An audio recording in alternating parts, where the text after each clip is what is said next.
Everybody,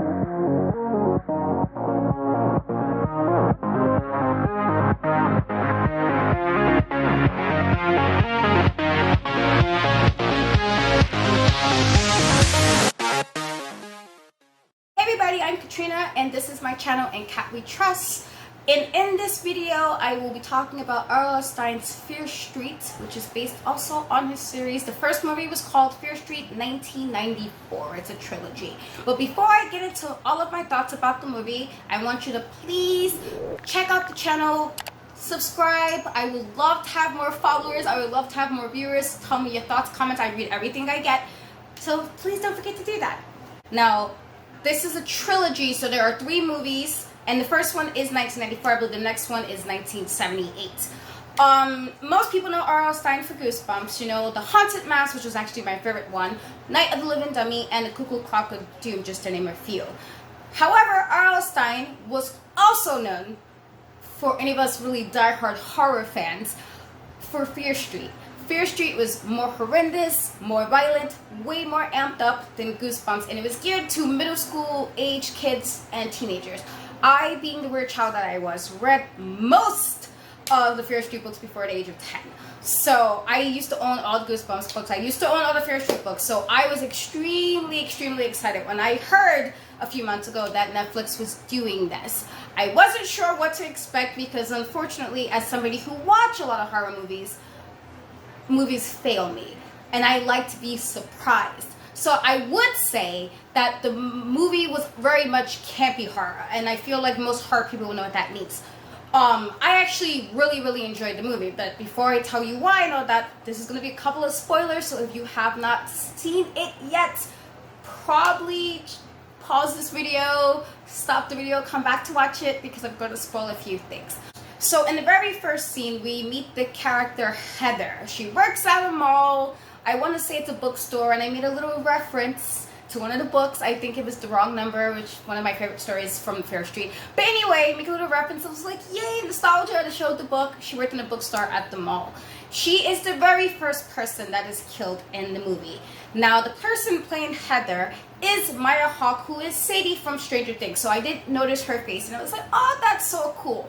One of the parts that to me really stood out, that I really appreciated that they did, was Heather took a Drew Barrymore style of death. Now, everybody knows the very first Scream movie, to me at least, is the best of the Scream franchise. I have a discrepancy of the reasoning behind it, and I can go on a rant about that, but I will not. But anyway, out of the 4 Scream movies, number 1 is the best one.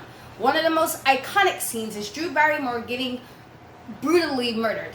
And Heather's murder was very reminiscent to that. Even the killer, in the right, it wasn't the ghost face mask. He had like a skeleton mask and a black costume and a knife.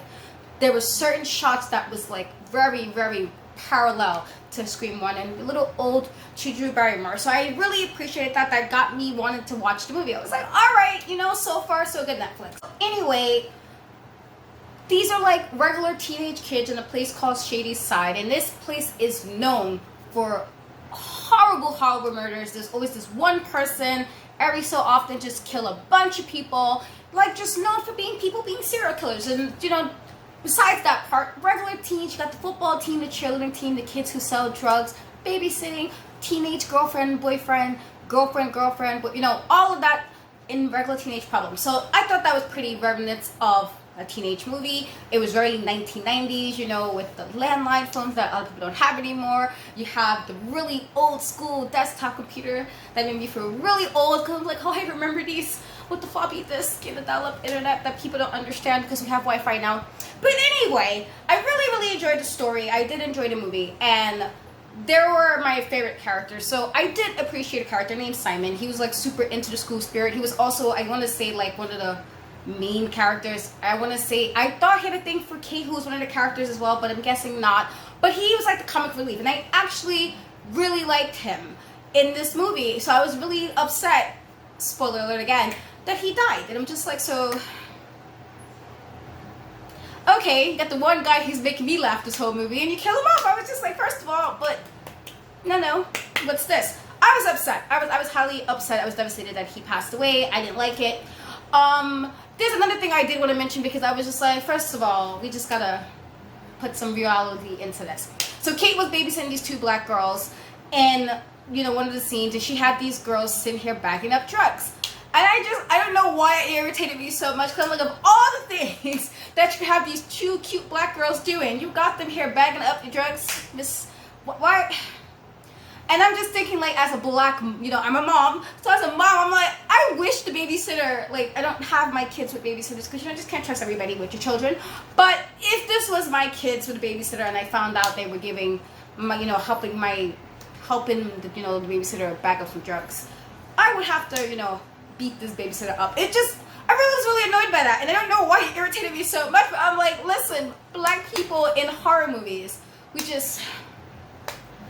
just feel like, not saying that things can't happen if it's paranormal, like if something really paranormal happened to me, I might be a little afraid, I'm not gonna lie. However, this was not, like, it was somewhat paranormal, since the whole thing was about a woman who was, you know, called a witch, and she died, and she was hung, and then she pretty much cursed the town. So every so often, some killer will come and do her bidding, and it starts all over again. So I understand that part is paranormal, but as far as most of it was like slasher type movie stuff. So that was pretty cool, except the fact that I'm just like, so we're just gonna ignore the shenanigans. And again, I understand most horror 90s slasher movies, some of the characters made really, really dumb decisions. So the main character is Kiana, and she has a thing with her girlfriend, or ex-girlfriend at the time, Sam, and then stuff started happening, and then the whole movie she was just making, and I totally understand wanting to save the person you love. Love's a beautiful thing, it's an amazing thing. However, this is a horror movie, so we don't got time for love scenes. We don't got time for kissing. Like, kissing and sex scenes can happen when everybody is safe. I always get really agitated by that in horror movies. I know it's the cliche, ooh, somebody got stabbed, let's have sex and whatever, call it a day. It drives me insane, because logically, if I'm in a situation where I might lose my life, I might want that closeness, but I also want to live. And I just feel like, can we stop doing that? So anyway, Kiana really just irritated me, because she was going so hard for Sam that poor Simon and poor Kate got killed. And I was really irritated, because Kate was realistically like, listen here, she wanted you, like, the witch wanted Sam, and I'm like, you know what, Kate, you're right. If this was me, I'm a great friend. But however, as Sam was being real shady in the beginning of this movie, she had a little boyfriend, Peter, and all that stuff, I was like, you know what, Sam, you might have to take this L for the team and let the rest of the squad live. I was really, really annoyed by this.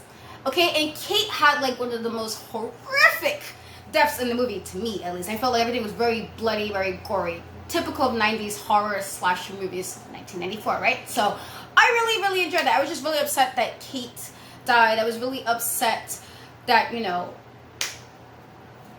Simon died. I was like, so you're gonna kill the people who's made me really like appreciate this movie? Like, I was just like, all right, I guess Kiana. And even to the very end, when it was like got down to the wire, we thought everything was fine again, here she goes just making really dumb decisions. I'm just like, you know what, it should have been you, Kiana. You know what, it could have been you and Sam. Also, I was very, very glad that Kiana's brother Josh, you know, I'm guessing of people of color, because, you know, I think he's Afro-Latino, I believe. I was very happy that Kiana was being really stupid, you know, in the movie. She was really pissing me off. But I was glad that Josh lived, because I'm like, you know, black people or people of color are always the first people who die. And I'm just like, first of all, no, we not, because I just feel like the way life is for a lot of black people, we kind of know how to get past danger. We know, like, not today. We don't go alone. We don't go in the woods. We're not, let's go to the haunted house, and we don't do that. Oh, somebody's calling me, asking me about a scary movie. Let's not have a conversation on the phone. I'm gonna hang up. And back in the 90s again, you can hang up a phone really hard so they can hear the dial tone in the air. We don't do that. So I was very glad that he made it to the end. I was like, thank you, horror movies, for this, because I am tired of black people dying first. Like, we know better.